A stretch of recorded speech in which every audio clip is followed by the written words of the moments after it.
Marco, thank you so much for being here. When it comes to sales transformation, what are the challenges and what are the opportunities? Thanks for having me. I think on the sales transformation, the opportunity is really to rethink all your processes, not just from a tooling, and really rebuild basically your infrastructure and your processes to help the sales. The challenge is the change management. How do you get the sellers actually using new processes, embracing the changes?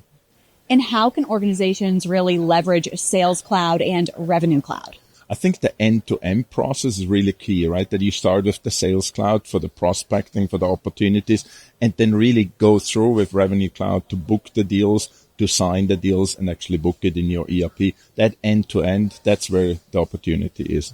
And how will generative AI transform the productivity? The Gen AI will be really interesting to see. You will be able to actually generate a lot of the sales collateral, the content, automatically and actually tailored for a customer specifically. So this will be a higher personalization. I think the challenge on the other side is how do you, again, a seller embrace this and not get basically let AI do everything, but actually engages with AI in the right way. Thank you so much.